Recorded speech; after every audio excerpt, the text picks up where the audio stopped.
നമസ്കാരം, ഭാരത് ലൈവിലേക്ക് സ്വാഗതം. പിണറായിക്ക് ക്ലീൻ ചിറ്റ് നൽകിയ ഉദ്യോഗസ്ഥൻ പിണറായിയുടെ പേഴ്സണൽ സ്റ്റാഫിൽ അംഗമായി. ഇത് ഉപകാര സ്മരണയാണോ എന്ന് ഷോൺ ജോർജ് ചോദിക്കുന്നു. അനധികൃത സ്വത്ത് സമ്പാദന കേസിൽ പിണറായി വിജയന് ക്ലീൻ ചിറ്റ് നൽകിയ ആദായ നികുതി വകുപ്പ് ഉന്നത ഉദ്യോഗസ്ഥൻ മുഖ്യമന്ത്രിയുടെ പേഴ്സണൽ സ്റ്റാഫിൽ എങ്ങനെ അംഗമായി എന്നാണ് ഷോൺ ജോർജ് ചോദിക്കുന്നത്. ആർ മോഹനൻ വിരമിച്ച ശേഷം വർഷങ്ങളായി മുഖ്യമന്ത്രിയുടെ പേഴ്സണൽ സ്റ്റാഫിൽ പ്രമുഖ സ്ഥാനത്താണുള്ളത്. ഇത് ദുരൂഹമാണെന്നും ഷോൺ ജോർജ് വാർത്താ സമ്മേളനത്തിൽ പറഞ്ഞു. ഇത് ഉദ്ദിഷ്ടകാര്യത്തിലുള്ള ഉപകാര സ്മരണയാണെന്നും ഷോൺ ആരോപിച്ചു. ഒരു ഉദ്യോഗസ്ഥൻ മുഖ്യമന്ത്രിക്ക് ക്ലീൻ ചിറ്റ് നൽകുന്നതിൽ തെറ്റില്ല. പക്ഷേ അതേ ഉദ്യോഗസ്ഥൻ വർഷങ്ങളായി മുഖ്യമന്ത്രിയുടെ പേഴ്സണൽ സ്റ്റാഫിലുണ്ട്.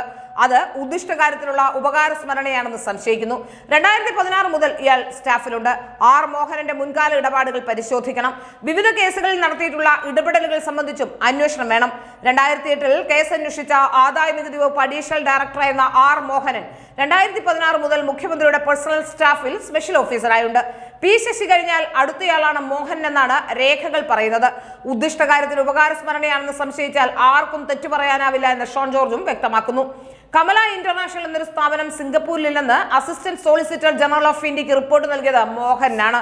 ലാവ്ലിൻ ഉൾപ്പെടെയുള്ള ഇദ്ദേഹത്തിന്റെ മുൻകാല അന്വേഷണങ്ങളെ സംബന്ധിച്ച് അന്വേഷിക്കണമെന്നും ആവശ്യപ്പെട്ട് കേന്ദ്ര ധനകാര്യ മന്ത്രാലയത്തിന് ഉടൻ കത്ത് നൽകുമെന്നും ഷോൺ പറഞ്ഞു. ക്രൈം നന്ദകുമാർ നൽകിയ കേസിലാണ് ആർ മോഹനൻ മുഖ്യമന്ത്രിക്ക് ക്ലീൻ ചിറ്റ് നൽകിയത്. ക്രൈം നന്ദകുമാർ ഹൈക്കോടതിയെ സമീപിച്ചാൽ ഈ കേസിൽ പുനരന്വേഷണത്തിന് സാധ്യതയുണ്ടെന്നും ഷോൺ വ്യക്തമാക്കുന്നു. ലാവ്ലിൻ കേസിൽ എങ്ങനെ കുറ്റവിമുക്തനാക്കി എന്നാണ് ഇതിൽ നിന്നും വ്യക്തമാകുന്നതെന്നും ഷോൺ ജോർജ് പറയുന്നു.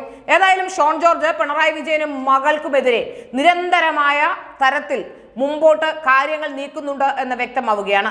ഷോൺ ജോർജ് ആണിപ്പോൾ പിണറായി വിജയനും മകളും ചെയ്ത ചെയ്തികളെല്ലാം തന്നെ തുറന്നു കാട്ടിക്കൊണ്ട് രംഗത്ത് വരുന്നത്. പിണറായിക്കും മകൾക്കും വലിയ പ്രതിരോധം സൃഷ്ടിക്കുന്ന മാസപ്പടി വിഭാഗത്തിലെ അന്വേഷണം പോലും നടത്താനുള്ള ഹർജിയുമായി പോയത് ഷോൺ ജോർജ് ആണ്. ഹൈക്കോടതിയിലും ഹർജിയുണ്ട്. പരാതി നൽകിയതും ഷോൺ ജോർജ് തന്നെയാണ്. ഏതായാലും കേരളത്തിലെ 2 യുവ നേതാക്കൾ മാത്യു കുഴൽനാടനും ഷോൺ ജോർജും പിണറായി വിജയനെ മകളെയും പൊളിച്ചടുക്കി സമൂഹത്തിന് കാണിച്ചു കൊടുക്കുകയാണ് എന്നാണ് വ്യക്തമാകുന്നത്.